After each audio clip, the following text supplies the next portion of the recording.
future film foreshadowing, environmental rage, and a red herring that caught us all off guard. These brief lines in Avatar: The Way of Water hold an ocean of depth.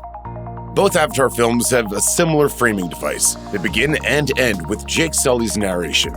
In the prologue of The Way of Water, Jake waxes poetic about his beautiful wife and beloved children. Besides Neytiri, his family has grown to include adopted daughter Kiri, oldest son Nitam, youngest son Lawak, and youngest daughter Tuk. Viewers get the sense that after the traumatic destruction of Home Tree, nature and the Na'vi people are healing together. But then he warns, the most dangerous thing about Pandora is that you might grow to love her too much. By this, he means his family, the Na'vi community that's taken him in, and the natural beauty and scientific wonder of the moon they all live on. Jake often tells Neytiri that he loves her in conjunction with her people and their world. It makes sense that he speaks this way. The Na'vi know that everything on Pandora is connected. His fear of losing his happiness is a fear of losing his family, his clan, and his new homeworld. So when Jake's monologue ends with the line, "The thing about happiness is, it can vanish in a heartbeat," he's referring to his own as well as that of everyone he loves, including Awa, the Great Mother. What does Awa's heartbeat sound like? Mighty. The quote is tragic foreshadowing, indicating that someone's heartbeat is soon to stop.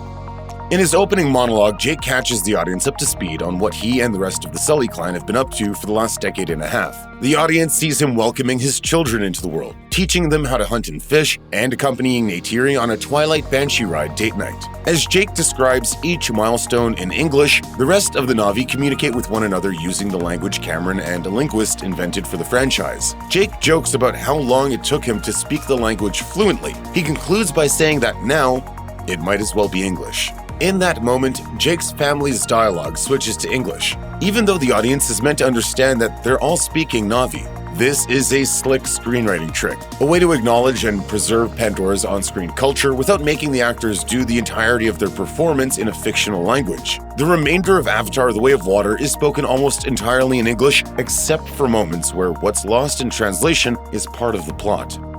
Jake admits that, although he and his kids love Spider, a feral boy left behind by the humans, Neytiri struggles to see him as anything but an outsider and a threat. At the beginning, the audience doesn't know if she's aware of the truth about his parentage, but by the end, it's clear that some of her hesitation about accepting the boy into their family has to do with the fact that he's Korach's son. It was Neytiri who dealt the depraved colonel a fatal blow with her father's bow and arrow at the end of the original Avatar, which we see play out again on the mech suit camera. Later, recombinant Korach lands on Pandora to seek revenge on the traitor Jake Sully. He essentially lucks into kidnapping the Sully kids at the site of the old mobile lab, discovers Neytiri was responsible for his death, and is nearly able to take her out all in the same scene. Before his plan is interrupted, he shouts in her direction that he recognizes her call sign, the color of the fletches on her arrows. She recognizes his voice and, though she's confused, yells back, "I will kill you as many times as I have to." At the end of the film, Jake and Neytiri think recombinant Korach is at the bottom of the ocean, but since Spider couldn't bring himself to let him die, he'll most certainly be back in Avatar 3.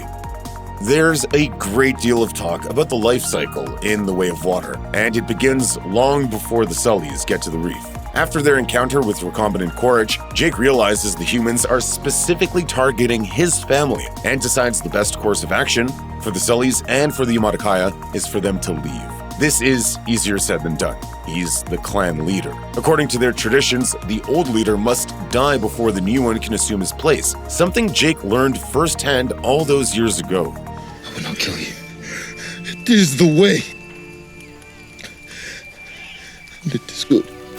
Tarsum, the incoming Yamatakaya leader, ceremonially slashes Jake across the chest and says, "One life ends, another begins." With that, the Sully family takes to their banshees for parts unknown.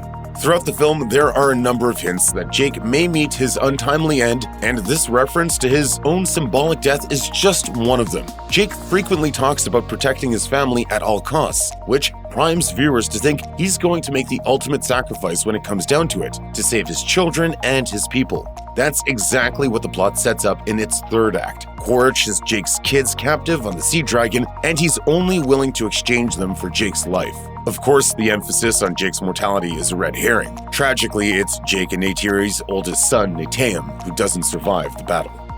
When the Sullys arrive safely at the reef, Jake feels relatively confident that the Metkayina people will grant them shelter. After all, he was the great Turok Makto until very recently. Tonowari, the leader of the Metkayina, knows of his legend and is welcoming, but is also concerned about the possibility of war coming to his shores. His wife and the clan's medicine woman, Ronal, is much more skeptical. She correctly deduces that the Sullies had to leave High Camp because they posed a problem to the Matakaya, and she doesn't want to bother teaching her ways to people who won't be receptive or capable. She tells Tonowari, "They will be like babies." This line is a callback to when Jake and Neytiri meet in the first Avatar.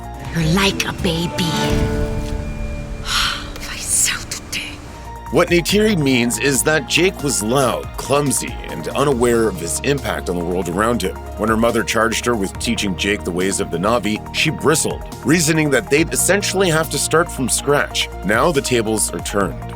While Ronal's daughter, Soraya, is noticeably more up for the challenge, Ronal still asserts that it won't be easy for the Forest Na'vi to fit in at the reef. Her comment is both a statement of prejudice and a reasonable attempt at isolating her clan from danger, two themes seen consistently throughout the Avatar series. The flip side of Ronal's line is Jake's answer to it. He tells the Metkayina, "We will adapt." Jake has adapted before and he'll do it again. He did it as a human after becoming paralyzed, again when he was reborn as a Na'vi avatar, and once more when he was finally accepted into Na'vi society with a permanent, true Na'vi body of his own. Jake is also pointing out that, on a long enough timeline, the Na'vi physically adapt. Evolution has made the Na'vi distinct from each other depending on the habitat in which they live. The Metkayina have evolved to have lighter teal skin, thicker and flatter tails, muscular, almost finned wrists, and bigger lungs. They've adapted to their ecosystem, as will the clans of Na'vi that audiences are likely to meet in Avatar 3 and beyond. Given his circumstances, Jake is much less prejudiced about physical differences than other Na'vi. The Avatar films are deeply interested in the intersections between technology, biology, and environmental science. Messages can be found throughout that not so discreetly plead with humans to be better stewards of their resources, their planet, and each other. Cameron is challenging humans to evolve to live within what Jake calls the Great Balance rather than to continue old, destructive habits. If Avatar: The Way of Water has a thesis statement, it's the words of the Metkayina people. Wisdom that Soraya imparts to a troubled Lo'ak. She tells him, "The way of water has no beginning and no end. Water connects all things, life to death, darkness to light." She goes on to compare water to a womb that births us into a world which exists before we're here and remains after we die. It's a moving speech, made even more lovely by the actor's calm, contemplative delivery and the entrancing shots of Pandora's marine wildlife. Alien, that's all they see.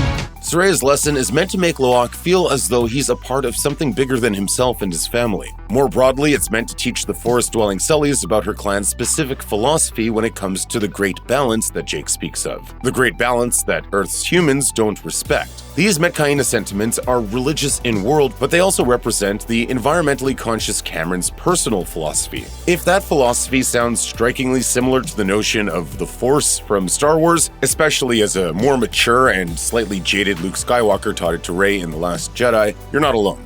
Both borrow from Eastern spiritual traditions like Taoism and the pantheistic religions that revere nature. Pandora's sky is one of its most spectacular yet fraught features. Instead of days and nights with the sun followed by a moon up above, this habitable moon has an enormous planet on its horizon. It has nightly eclipses and some peculiar seasons, but like any big rock floating in space, its sky is full of stars. Lo'ak, trying to make his father sound like a hero for once, remarks, "My dad came from a star."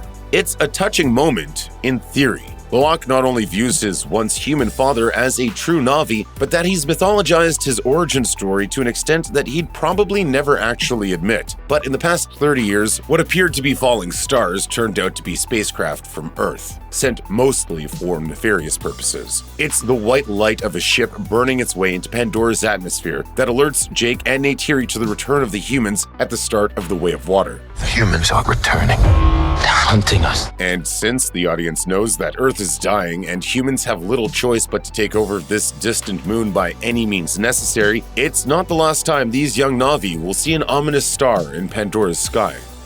Quaritch convinces his sort-of son, Spider, to ride along on his squad's mission in order to avoid the military's mental torture. He remains antagonistic to their efforts throughout his captivity, making fun of their slow speed and poor understanding of the Na'vi language. He's a Tarzan-like teen among 10-foot-tall blue jarheads until he meets marine biologist Dr. Ian Garvin. As heartless and hot-headed alphas, Quaritch and Captain Mick excitedly discuss the killing and harvesting of Tulkins. A more subdued and guilt-ridden Dr. Garvin walks through each step of the operation with Spider. Once their target, the mother Tulkin that was Ronal's spirit sister, has been eliminated, the hunting party ventures inside her corpse, where a makeshift workspace has been set up. The team drills into the Tulkin's brain, and out comes a golden liquid, about enough to fill a thermos. Captain Mick claims it's worth about $80 million.